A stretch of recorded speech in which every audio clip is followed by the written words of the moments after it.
I'm Ankita Robin and welcome to ST Global News. From the release of a Yemeni citizen wrongfully detained in Egypt for 3 years for discussing Christianity online, to a survey by Georgetown University which unveils the reasons behind religious vocations, we have many stories to cover.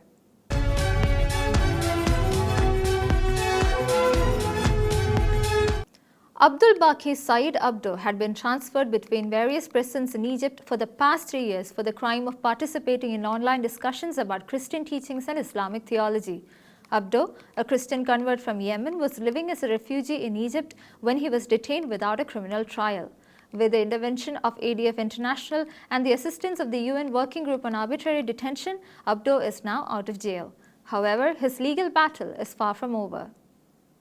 Abdul Baqi Saeed Abdo, a Yemeni citizen who was imprisoned in Egypt for his Facebook posts about converting to Christianity from Islam, has been freed after 3 years. ADF International helped secure his release on February 2nd by submitting his case to the UN Working Group on Arbitrary Detention. Abdo was part of a Christian Facebook group that discussed Islamic theology and apologetics. Following death threats for becoming a Christian, he fled Yemen and became a UNHCR registered asylum seeker in Egypt. In 2021, local authorities took him into custody, citing his online discussions about Christian teachings and Islamic theology as the basis for his arrest. Abdo was detained without a criminal trial and denied an opportunity to defend himself against alleged offenses. During his 3 years of imprisonment, he was moved between several detention centers and suffered many hardships. Kelsey Zorzi, Director of Advocacy for Religious Freedom for ADF International, said, quote, "The peaceful expression of one's religious convictions cannot be a crime, not in Egypt nor anywhere else in the world. This case shows the extremity of unchecked government censorship in the online age. The world must take note." End quote. Although freed from prison, legal proceedings against Abdo have not concluded, and he continues to fight his legal battle with support from ADF International, an organization that vigorously defends religious freedom and opposes all attempts to compel, punish, or persecute individuals for peacefully living out their faith. U.S. Vice President J.D. Vance will deliver remarks tonight at the International Religious Freedom Summit 2025. Vance's participation in this year's summit underscores the Trump administration's steadfast commitment to combating religious persecution, particularly against Christian communities worldwide. The 5th Annual International Religious Freedom Summit, currently underway at the Washington Hilton Hotel, is also attended by Armenian Prime Minister Nikol Pashinyan, who will speak about the ongoing persecution faced by Armenian Christians in the Nagorno-Karabakh region. U.S. Vice President J.D. Vance will speak at the International Religious Freedom Summit 2025 on Wednesday, February 5. Vance will highlight the Trump administration's commitment to fighting religious persecution globally during the summit. A post on the official X handle of the summit read, quote, "Religious freedom was one of the primary priorities of the first Trump administration, and the VP's address will underline a commitment to furthering that work during President Trump's second term." End quote. The 5th Annual International Religious Freedom Summit is underway at the Washington Hilton Hotel in Washington, D.C. The 2-day event will bring together international religious freedom leaders, advocates, and a diverse coalition of civil society actors who support religious freedom worldwide. Armenian Prime Minister Nikol Pashinyan will also speak at this year's conference. Christianity, Islam, Judaism, and Buddhism are the major religions represented at the conference. About 90 American and international partner organizations, including the Catholic University of America, the Family Research Council, Alliance Defending Freedom International, and In Defense of Christians, support this year's summit. South Korean investigators have unearthed shocking documents from the residence of a close confidant of President Yoon Suk-yeol, revealing plans to arrest Catholic priests. The documents reportedly outline strategies to collect members of the Catholic Priest Association for Justice and detain them in designated locations. South Korean investigators have recovered notes from the home of a close confidant of President Yoon Suk-yeol, detailing plans to arrest Catholic priests using martial law forces. The 64-year-old president was arrested on January 15th on charges of insurrection after declaring martial law on December 3rd, a move that plunged the nation into political turmoil. South Korea is still grappling with the aftermath of this crisis. President Yoon is currently undergoing an impeachment trial at the Constitutional Court. Reports of his alleged plans to target and detain Catholic clergy have surfaced amidst the proceedings. According to MBC, a South Korean news outlet, investigators discovered the notes at the residence of Roh Sang-won, who was serving as the chief of the Defense Intelligence Command at the time. The documents reportedly outlined plans to quote-unquote collect members of the Catholic Priests Association for Justice and detain them in designated locations, possibly military detention centers. Founded in 1974, the Catholic Priests Association for Justice originally resisted the military regime of Park Chung-hee. Today, this coalition of priests advocate for Korean reunification, environmental protection, the abolition of the national security law, and anti-war movements. The city of Sheffield is in mourning following the tragic death of 15-year-old Harvey Wilgus, a student at All Saints Catholic High School. The teenager was fatally stabbed by a fellow student of the same age. His death has left the community in shock and disbelief.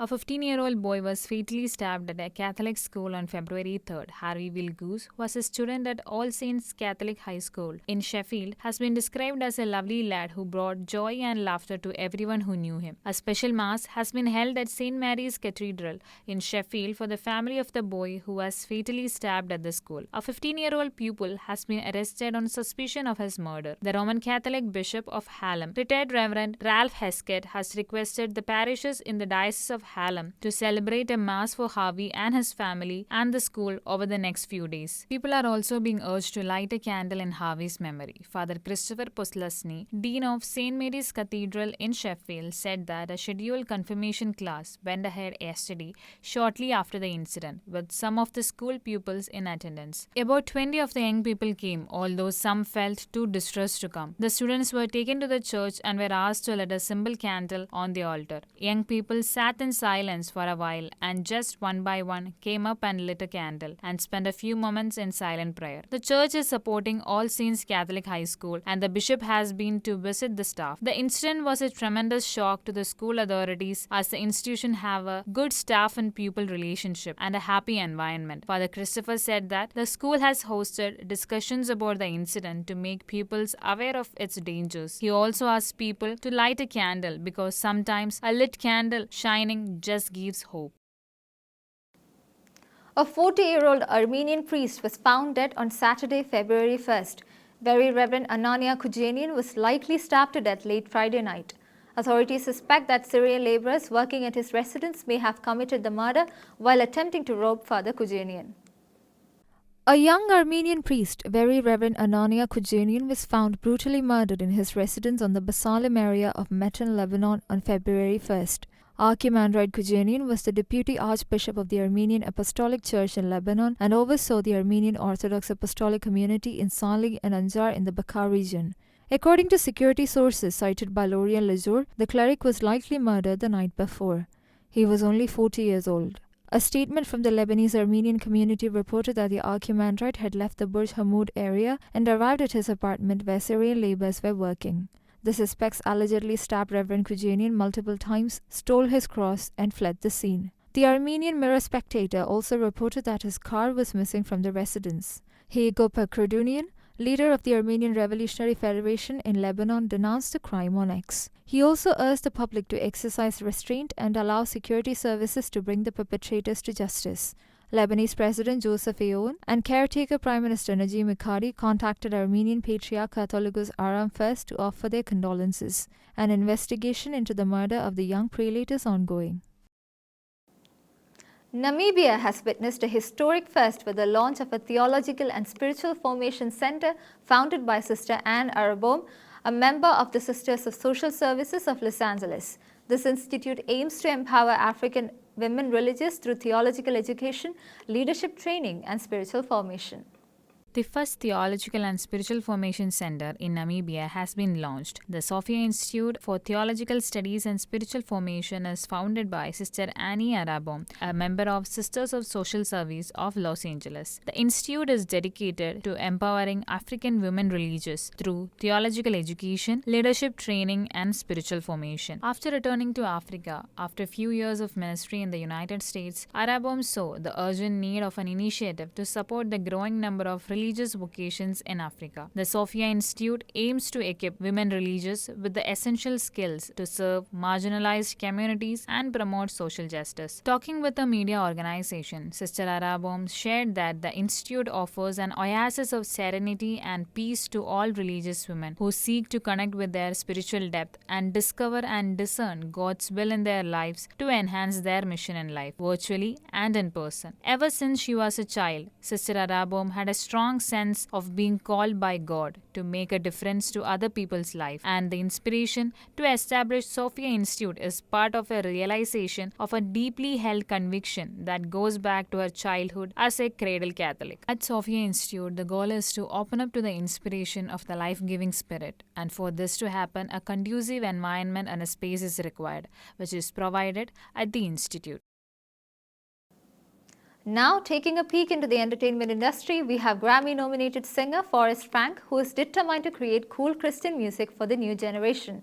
His mission is to make engaging Christian music that he wished he had as a child. The Grammy-nominated singer Forrest Frank, whose viral hits have captivated teens and amassed millions of media streams, says his goal is to create the cool Christian music he didn't have as a child. Frank earned a Grammy nomination this year for Best Contemporary Christian Music Album, nearly 4 months after taking home New Artist of the Year at GMA Dove Awards. His song Up with Connor Price have been used in over 150,000 TikTok videos and streamed millions of times. Frank aspired to make Christian music and he thinks it's cool. According to him, Christian music does serve a role in the sense of it being music that kids think it's cool and want to have as their baseball walk-up song when they go up to the plate and listen to when they hang out with their friends. Frank's music is a staple on Christian radio, with his song Never Get Used to This currently sitting at number 18 on the Billboard Christian Airplay chart, and he believes God is guiding his music. He says that it felt like God is just holding his hand through it, so he can't take any credit for it. Frank's music is even reaching non-Christian audiences, a connection he attributes to its authenticity. His main message is that Jesus changed his life, and every song is a reflection of that testimony. University of Georgetown's annual survey of new religious recruits sheds light on various unifying factors that led the men and women to their respective vocations this past year.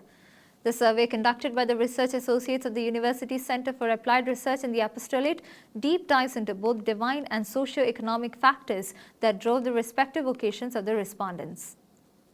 The University of Georgetown's annual tradition of surveying numerous religious individuals continues as the new survey reveals the common threads that unify men and women who took perpetual vows in the past year.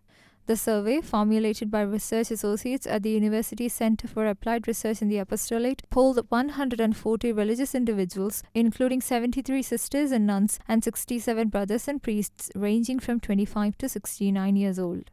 This year's questionnaire not only inquired about usual topics such as respondents' childhoods, but also explored whether sociological factors played a role in their vocation. When asked about their upbringing, almost 9 in 10 respondents reported that being raised in a Catholic household influenced their decision to take the vow of chastity. Survey results also pointed to a rise in foreign-born respondents, with around 3 out of 10 respondents born outside the United States. The survey revealed that 40% of foreign-born respondents come from Latin America, indicating stronger adherence to the faith among first-generation immigrants than among families who have lived in the country for generations. Another variable explored in the survey was whether Catholic education played a significant role in driving respondents' vocations. 81% of respondents reported receiving either graduate or undergraduate education from Catholic institutions before entering their religious institute. Most respondents reported facing discouragement from loved ones at some point on their path to religious life. The survey found that women were more likely to experience this discouragement, with 61% of women reporting negative reactions to their discernment compared to 43% of men. Despite these challenges, most respondents reported researching their respective orders for 5 years, with 93% participating in a discernment program before entering. That's all for today. Until we meet again, God bless and thank you.